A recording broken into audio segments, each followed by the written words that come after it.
let's go ahead and do the meeting beginning ritual, everyone. 起立，面向佛堂，参加三鞠躬、一鞠躬，再鞠躬，三鞠躬，参加各位点传师一鞠躬，开班一鞠躬，请坐下。Please be seated.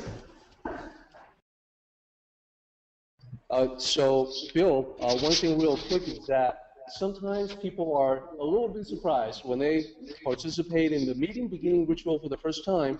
You know, they're wondering, why are we bowing to a blank whiteboard? There's nothing there. Well, think of it as representing the void of the Tao, the emptiness of the Tao, in which our mutual collaboration, our exchange of ideas and concepts will take place.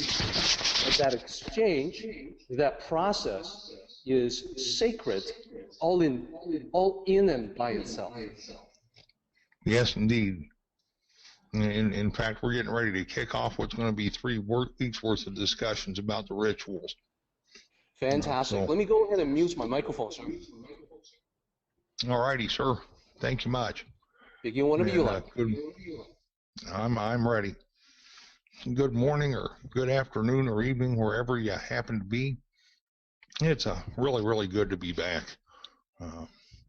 I have to tell you, though, I'm really very gratified that I got so much email wishing well wishes and kind thoughts and all. It was really very, very moving. I was very touched. You know,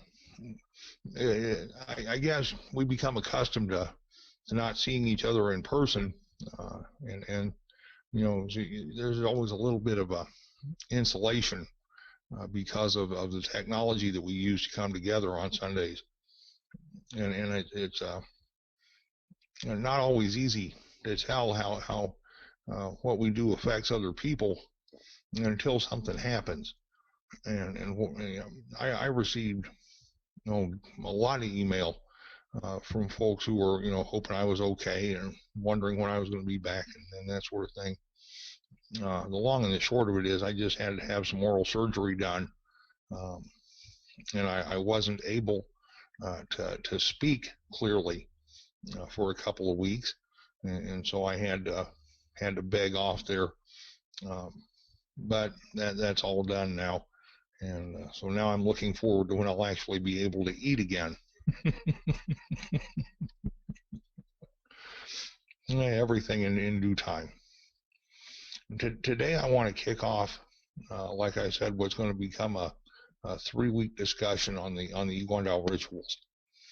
For those of you who've been around for a while, you have likely seen the daily rituals that are done at the temple, as well as the extended daily rituals that are done on special days during the month that we'll get into next week or the week after. And then you'll hear Derek and I talk about our particular branch of Taoism being a philosophical branch and not a religious branch. And all of a sudden, there may be some confusion. and a certain amount of that confusion for somebody who's not been around for very long is natural and normal. There are a lot of reasons for it, but nothing that's insurmountable or that can't be very easily explained once you begin to understand what really is going on. So why do we have these rituals? Why do we do them? Well, Derek just explained the meeting beginning ritual, which is among the shortest and most frequently done, at least as far as the study group goes. And this is the one you'll see perhaps the most often, the meeting beginning and ending rituals. And as Derek said, those 2 rituals bring us all together into a common spiritual and mental space, common sacred space where we can share the process of learning about and cultivating the Tao teachings in our lives. so that hopefully we can live a better, more joyous, more fun, more easygoing life. The crux of the ritual practice is the daily ritual, which is actually done 3 times daily by those of us who've elected to go down either the path of becoming an ordained master or tianzu. And the process of becoming an ordained master is still very much a mystery to me. Maybe one day I'll understand that and maybe not. But until I do, that's something to ask Master William about or so. But as an owner of a shrine, one of the expectations that goes along with that is that I will keep and perform those rituals every day. And so I thought, from an initial discussion standpoint, that you all might want to know why it is that I would agree to do something like that ties up, anywhere from 10 minutes to half an hour of my time three times a day. Well, there's a global set of effects, if you will, and then there's some pretty deeply personal effects that we can talk about as well. For the folks who participate regularly in the conduct of the daily rituals, those folks have a leg up on achieving the meditative state that allows us to open our hearts and minds to a spiritual reality that is much larger than our own. The cadence and rhythm of the execution of the rituals, the symbology of the rituals, the procedures of the rituals, all help those of us who practice the rituals get in and remain in that sacred mental space where we have access to the deepest parts of our hearts and minds and to the Tao itself. Okay? By accessing those deeper parts of ourselves and the Tao, we allow ourselves to be able to move and manipulate and use those energies to help us become better people, to help us achieve a more clear understanding of our own lives and the lives of others, and to help us gain a clearer picture of the path of our Tao cultivation. The rituals help us to become more spiritually open. Okay? It is very difficult to be spiritually open when one is worrying about putting gas in the car, what the kids are doing, whether or not, for instance, here, one of my children is still on the internet and costing me bandwidth, whether or not the dogs have been out, and on and on and on. There are just tons of little tiny mundane thoughts and concerns that run through our minds most of the time that really impede our ability to get in touch with our spiritual selves and in touch with the spiritual reality. And so conducting these rituals from time to time helps to train our mind to remain in that sacred space and to shut out the distractions that so easily overwhelm our ability to stay there.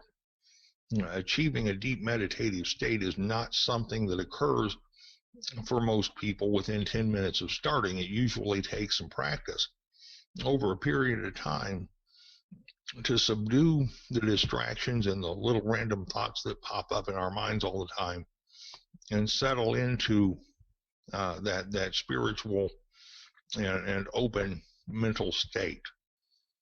And conducting the rituals is one of the things that helps us to do that.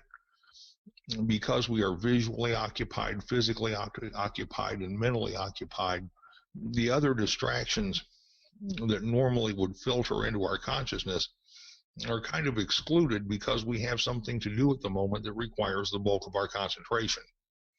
And that's really kind of a cool way to approach getting into that meditative state, if for no other reason than you're not trying to be perfectly still and think of nothing. Sometimes that's difficult.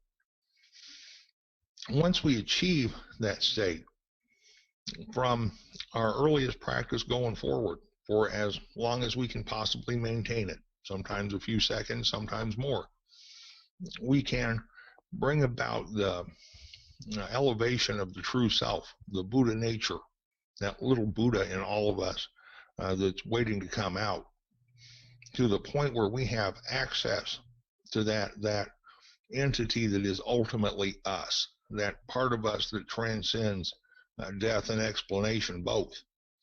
Okay?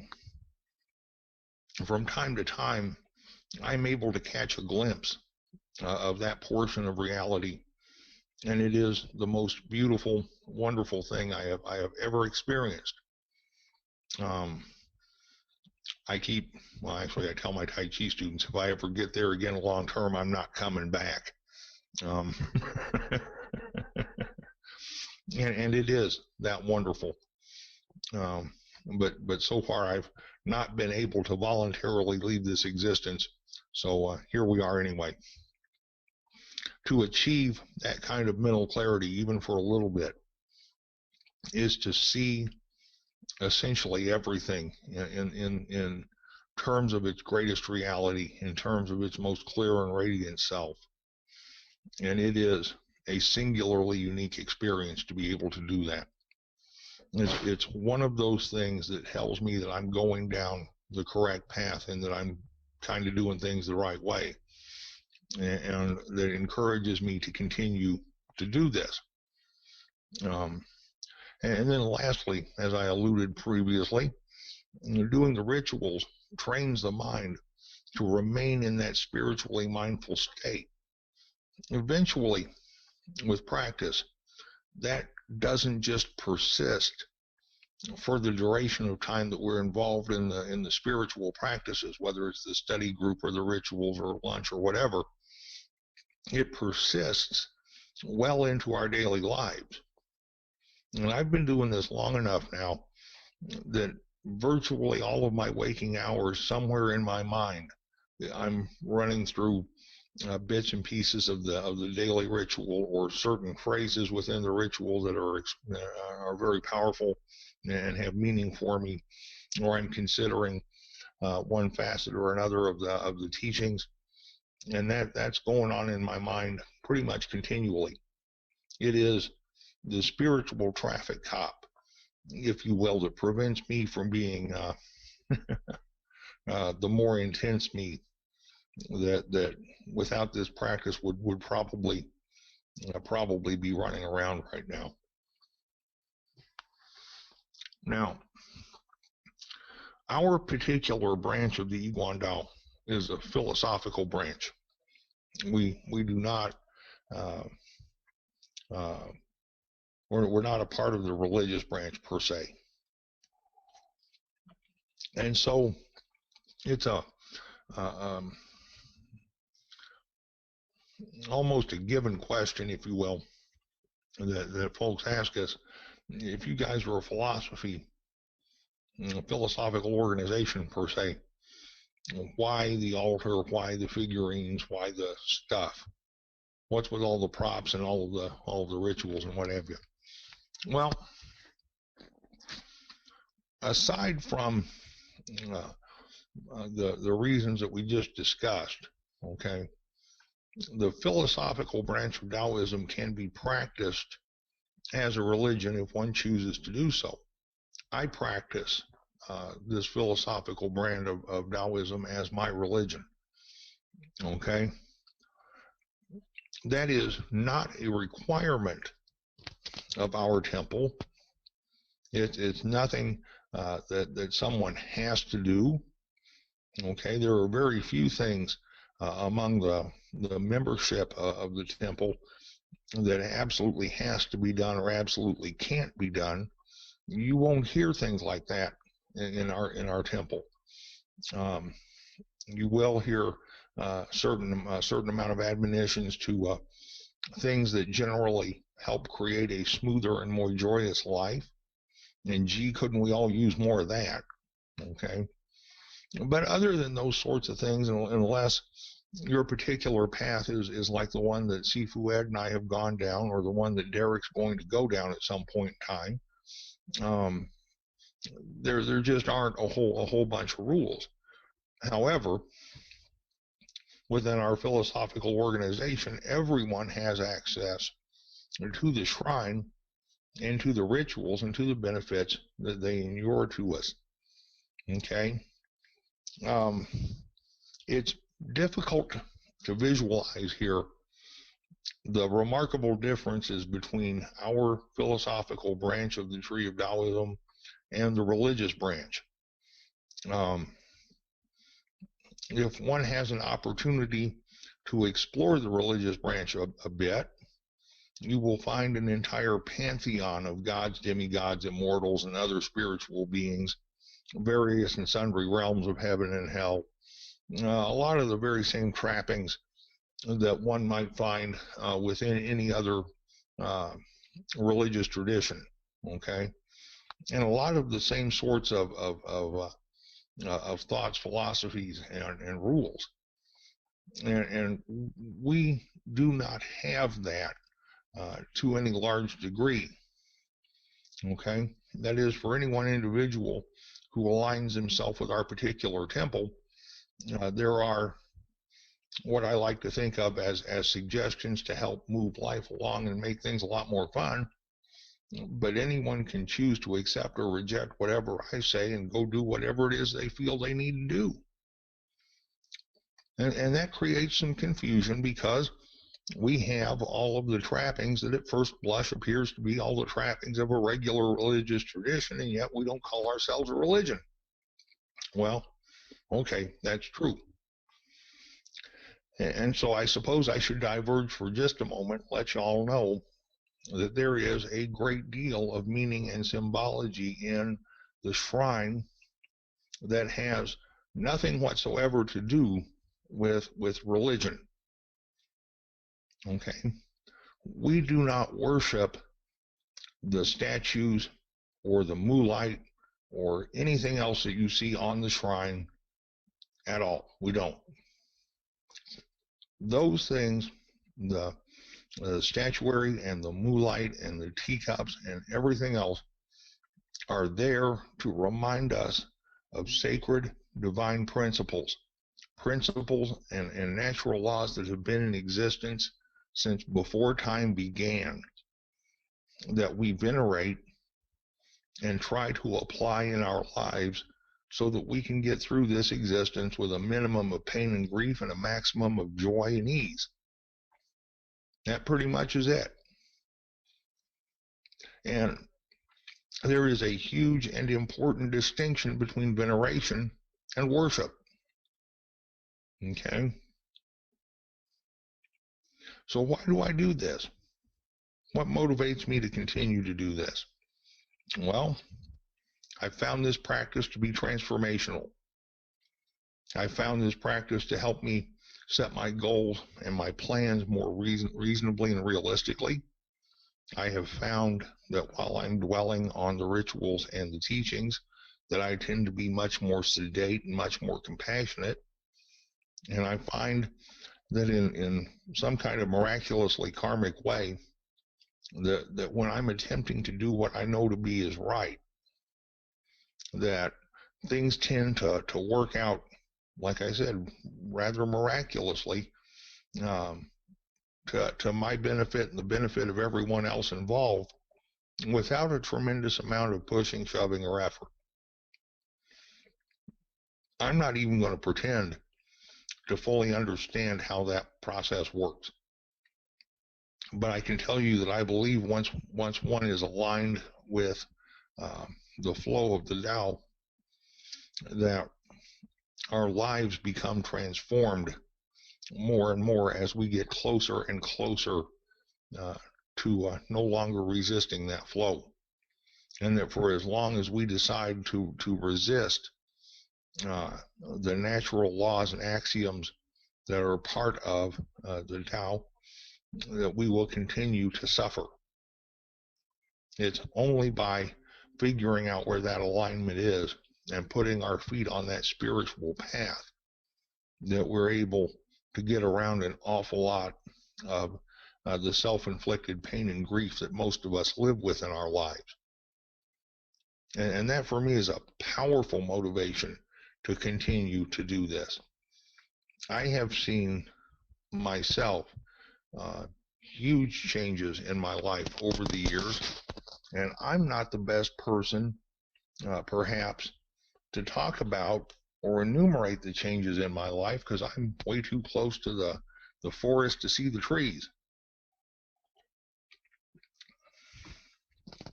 But I can say that there are areas of my life where I know I have been transformed, and I credit that very much to these practices and teachings. Now, I will say here, there's no magic here. There's no ancient mystic prophecy or somebody's voodoo mumbo jumbo that produces any kind of results for anybody here. And this is a matter of achieving a degree of self-discipline and a degree of motivation to maintain these practices and to follow these teachings. And to the extent that one is willing to devote a little time and effort to it, and then the results are commensurate with the amount of effort that's been expended.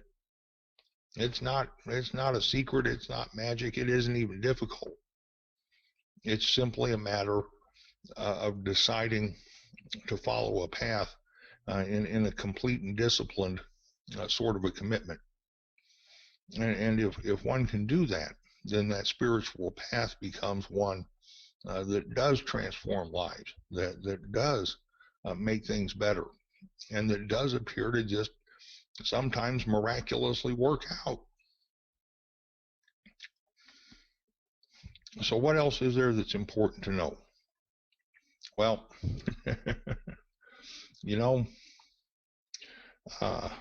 years ago, when the first translations of the etiquette and disciplines were written, what's now known as the rituals of Iguanao, the folks who did the preponderance of the translating from Chinese into English were not always folks who spoke English really well.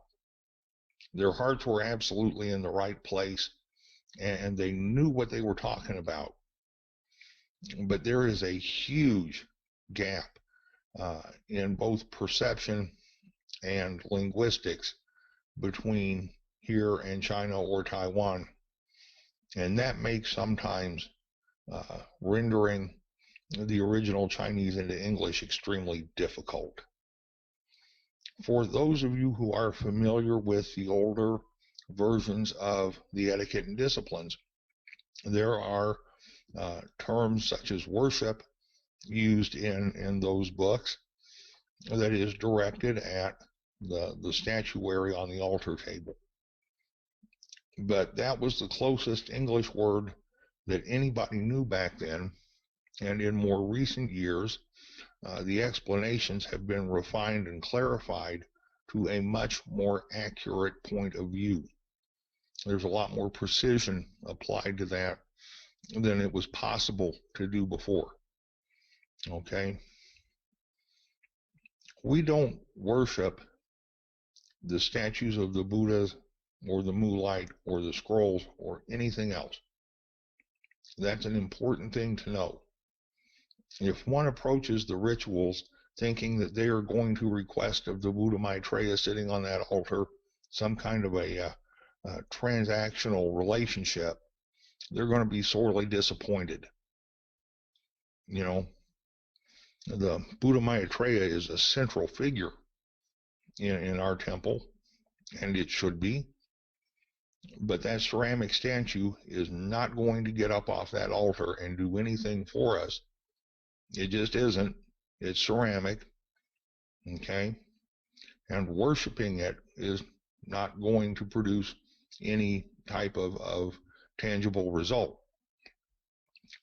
However, that being said, the Buddha Maitreya is symbolic of one who can handle their responsibilities with joy and with gladness, okay? Somebody who can carry the weight of the obligations they are supposed to carry and do so easily and joyously. In the West, when we say that somebody can do that, we say that person has broad shoulders.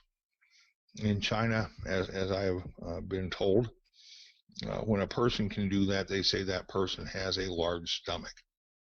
Okay? And so the countenance of the Buddha Maitreya sitting there smiling and fairly corpulent is that peerage of one who can do what's expected of them, what's required of them, who can hold up their responsibilities and do so with a certain amount of gladness. And we all know folks who take care of their responsibilities but do it like they're sucking on a sour pickle all the time, where it's a necessary evil, something that has to be done, but they don't want to do. This is different than that, and this discipline is different than that. This is a discipline and practice that leads to joy and to happiness and to peace in the lives of the practitioners. And if it doesn't, there's something wrong with the practice. We don't want to worship the statues, but we want to venerate what they stand for. Veneration is a deep and abiding respect. That's what that means. And it is not only correct, but right and proper to respect the attributes that are brought into a visual perspective by the Buddha Jigong, the Buddha Maitreya, and the Bodhisattva Guanyin. Those three figures are representative of attributes that all of us could use more of. And we'll talk about that more in the next couple of weeks. I very often get questioned, along with how come you have all these props sitting around here, with is this part of Chinese ancestor worship? Well, okay, the answer to that question is no. And there really is not, as far as I know, a tradition of worshiping the ancestors. Once again, it is much more a practice of remembering and venerating those who have gone on before us. And we do that in these rituals as well. We pay veneration to the ordained masters and masters who've gone on before us, those who were our mentors, our guides, our friends. Okay? In my own practice, I remember Senior Master Yang 3 times a day, and any other time I think about it, because she was so instrumental in bringing me to where I am now that I think it only fitting that I remember her every day. She, for some reason, really liked me, and although we couldn't really communicate with each other verbally, she understood more than I could possibly imagine at the time. She was a wonderful, wonderful person, and I was very blessed to have known her. Okay. The other thing you see in there is a lot of kneeling and bowing. That's the physical part of the ritual I was talking about, the cadence and the rhythm and the movement. Now, in my case, there are times when I cannot do the ritual kneeling. I have a pretty doggone messed up 4th and 5th lumbar vertebrae, and sometimes it just plain isn't possible for me to get down and up 1,000 times at a whack. There are other times during the day, specifically mid-afternoon, where I'm in my office, and it just plain isn't practical for me to try to bring the stuff I would need to do the rituals there. But not to worry, there's a provision made for that. But when we see this going on, a lot of people have a first impression of, once again, paying obeisance, to the figurines. But the explanation is actually much simpler and a lot more powerful than that. The kneeling and the bowing expresses from those of us who practice the rituals a willingness to knowingly and intentionally humble ourselves before what is rather the most awesome spiritual power there is. No matter how we identify it, no matter what we call it. The Tao, or is represented on the shrine, Ming Ming Sangdi, that clear, bright, radiant essence, is bigger than we will ever know and more powerful than we can possibly imagine. And the principles that we venerate are responsible for transforming us into the people that we want to be someday. And so once again, it is right and fitting and proper that we should humble ourselves in the presence of those things and those beings and absorb what they have to teach us and pay them our respect and our veneration for helping to transform us. Now, with precious few exceptions in the West, one doesn't typically wander into a church and see a lot of bowing and kneeling going on. There are a couple.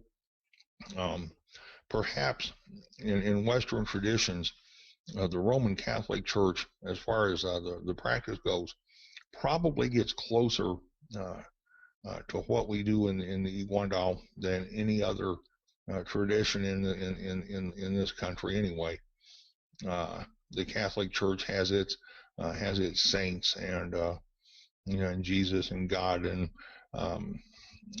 Mary and all those folks, and they're venerated, respected, and worshipped by the congregations. And there is, some kneeling and what have you that goes on there.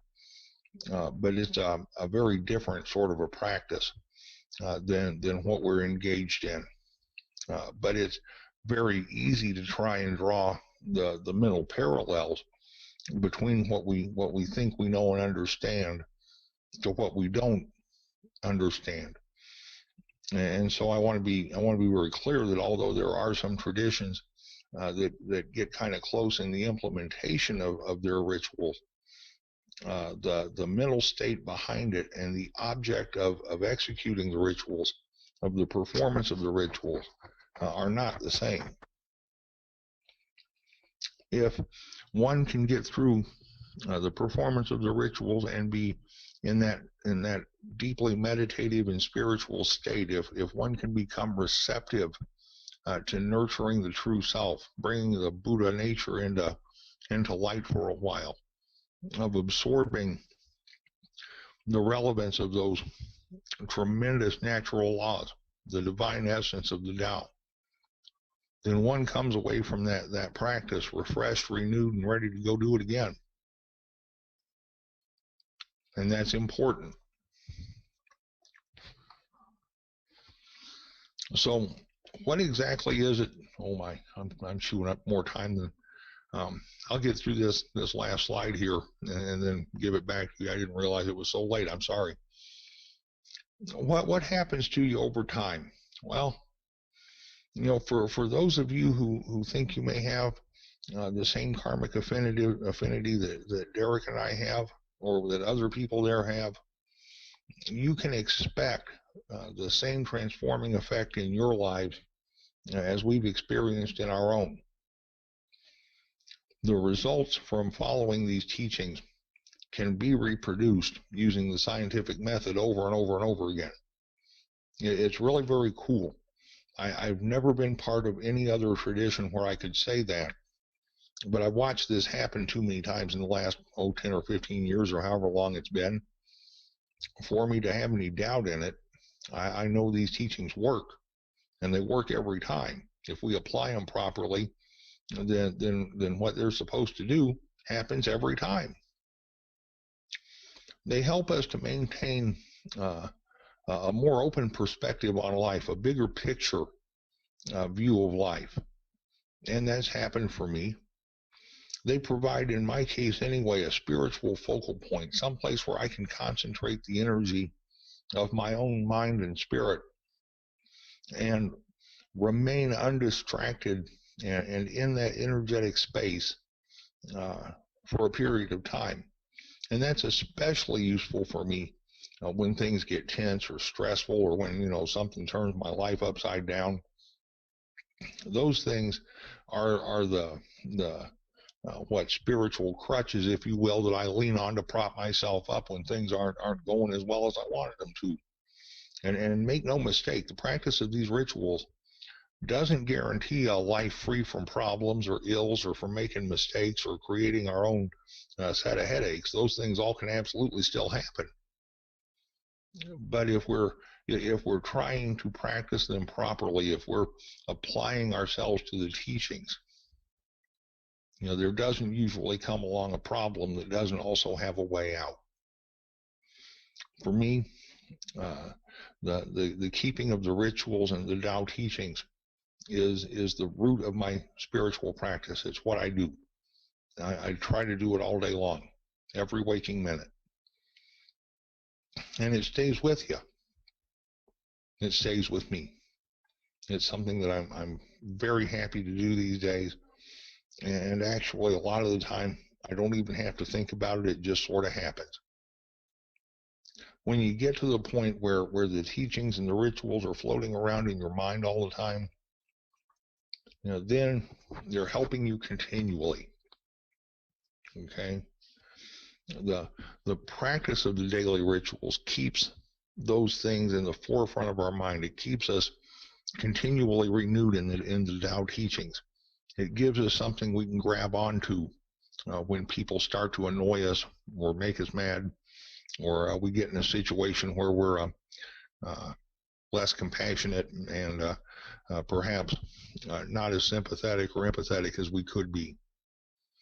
Okay, by continuing to dwell on those teachings and on the rituals, we kind of remain immersed in the Tao frame of mind, and it filters down into our subconscious, where we don't really have to think about it to get it to work. It's always kind of there.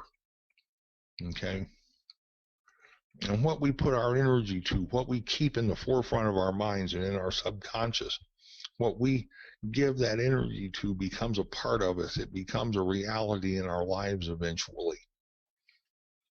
So if we're going to give our energy to something, if we're going to dwell on a philosophy or a religion or a set of practices or something else, shouldn't it be something that's uplifting, something that provides us with more joy and peace in our lives rather than something that doesn't?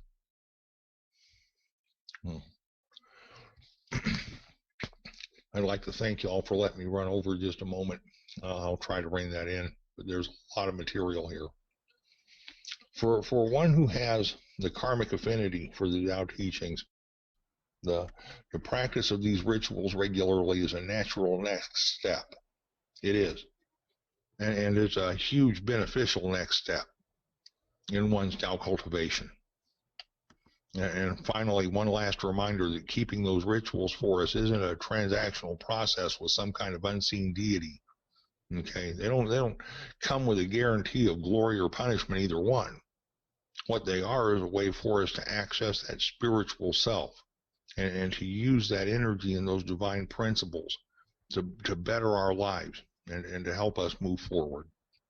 Thank you all very much. I truly appreciate being able to share with you, and I'll look forward to the next couple of weeks. Thank you so much, Bill. I think, when we talk about stuff like this, when we talk about rituals, religion, and so forth, there's something about it that is so fascinating that it's very easy to lose track of time. I was actually taken by surprise, Bill, listening to you, and then seeing that, wow, it's already half an hour. Before you know it, half an hour has passed, and it's time to move on to something else. Fortunately, we can expect additional installments from you on this very topic. Am I right? Yes, at least 2 more. Okay, looking forward to that. And for everyone that's listening in and enjoying this talk, I want to just let you know that Bill is learning directly from the ordained masters here at the temple. He has frequent communication with them. So that means you can be, if nothing else, you can be absolutely certain that what he talks about is 100% authentic. It is not something that he has made up. And I don't say that facetiously. When he and I were seeking a path for ourselves decades ago, that was probably the biggest problem that we encountered. At the time, we didn't know one another. We were just on our separate paths.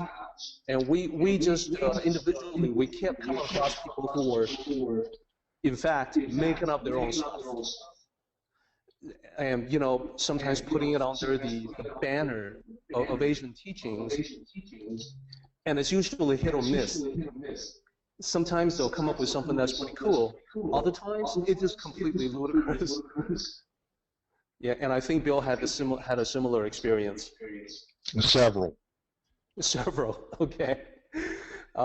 Anyhow, to emphasize what Bill has said, when Bill brought up the practice of bowing as a symbol of, as an action signifying respect, here's my observation.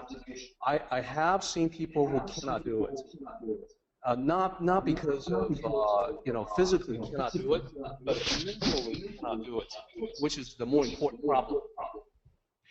There are quite a few bell cultivators that, if they have a physical issue and they cannot do the motions, what they will do is that they will visualize in their minds.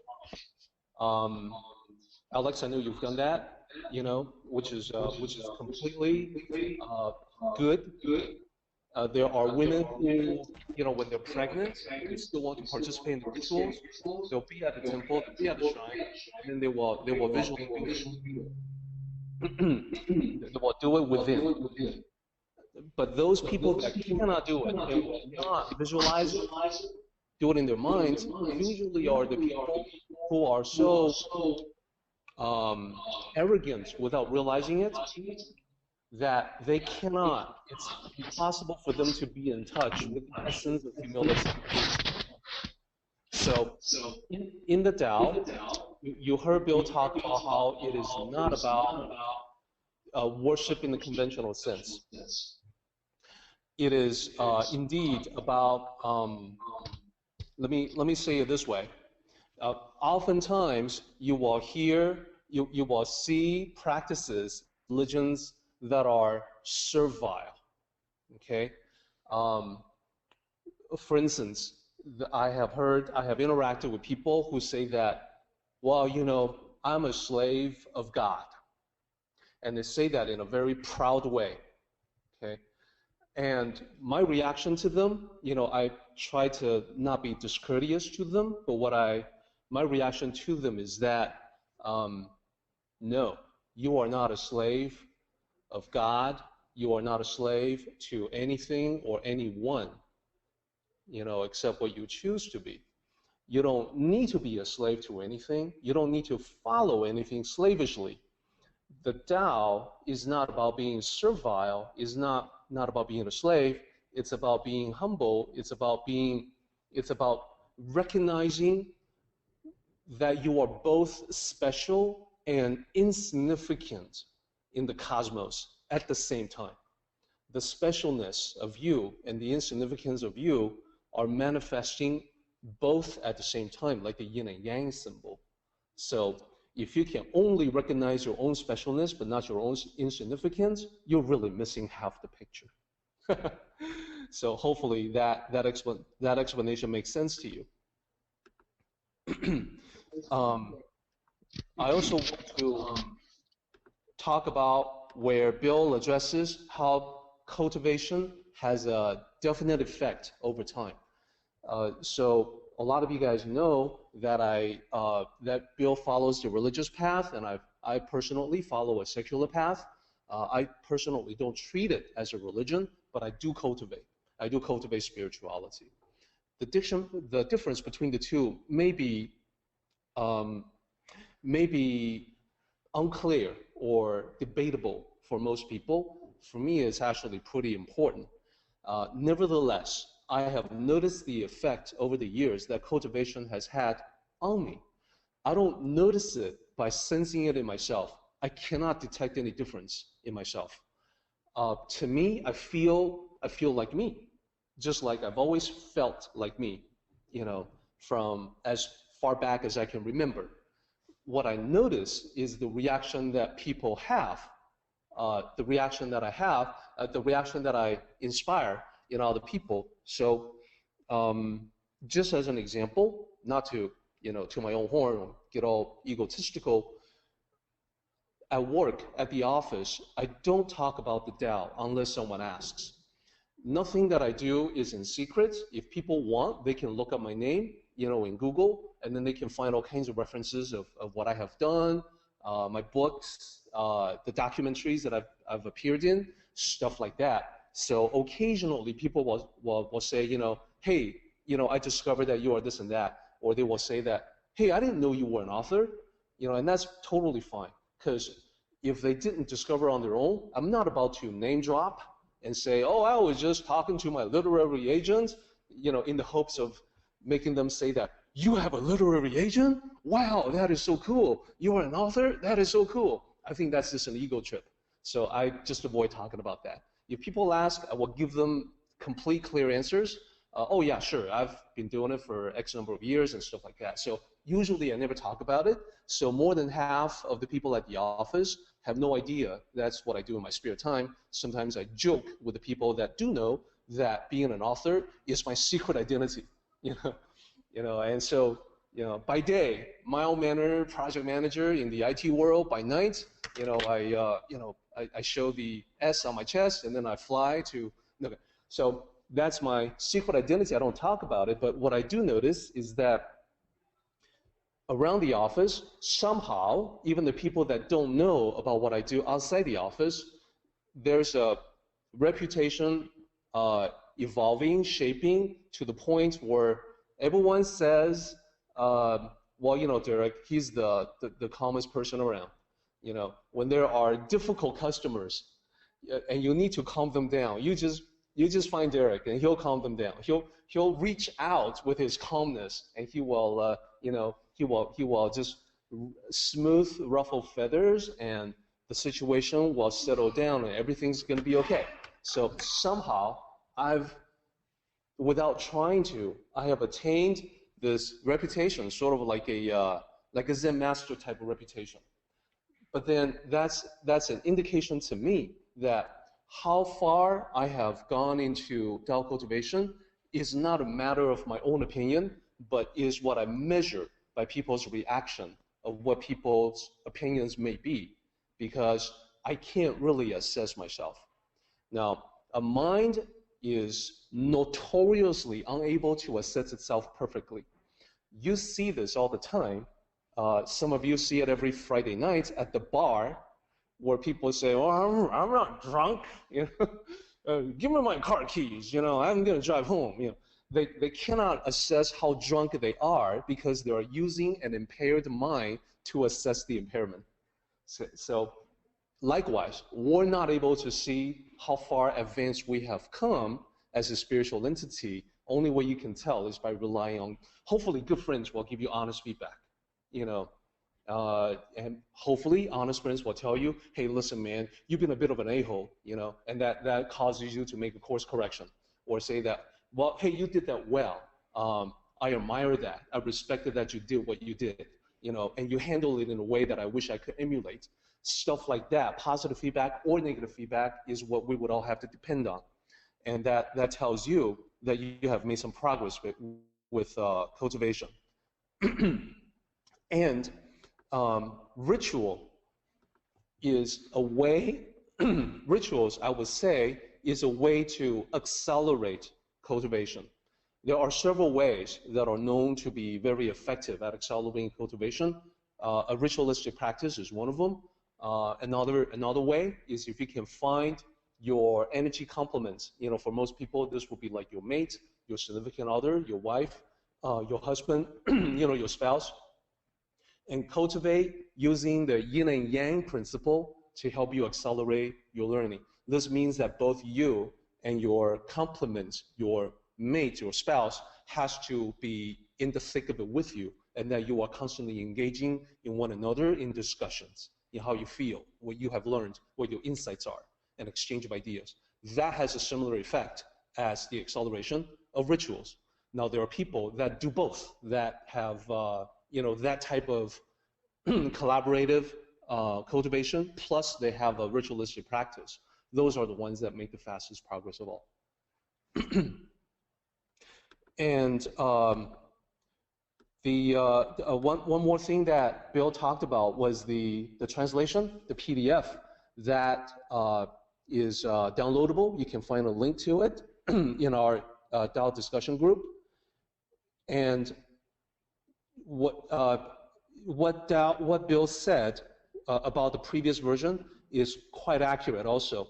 The people that worked on that, their heart's in the right place, but they don't really understand why certain things are not said, are not really an accurate reflection of what the essence really is. And they don't understand because they are not native speakers of English, and therefore they are missing a world of nuance and context and feeling with the language. You don't really get that unless you grew up in the language and the culture. So I was speaking with someone the other day, and she had indicated that, well, you know, I still prefer the old translation. And so I was a little bit surprised, and I said, why? Well, it turns out that the old translation was done by a group of people, all of whom had PhDs. And for the translation, there were many, many places where they weren't sure how to translate it. So what they would do is that they would come up with a range of options, and then they took votes on everything. You know, like, oh, we come to this passage, okay, we have choice 1, 2, and 3, so which one do you think is better? Let's show of hands. Anyone want number 1? So that's how they did the whole book.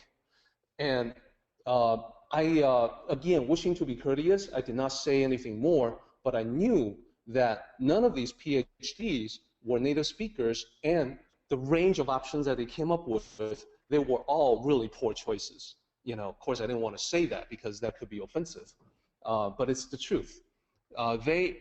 For the Chinese, the Chinese culturally have a tendency to place far more emphasis on titles and fancy degrees, okay, which is actually exactly the opposite of what the Tao says.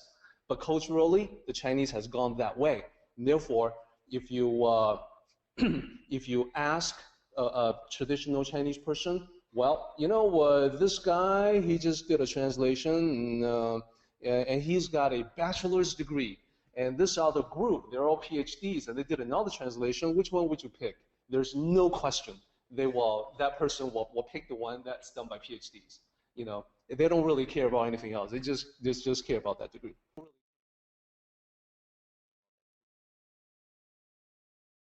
Let's do the meeting ending ritual, everybody. 起立，面向佛堂，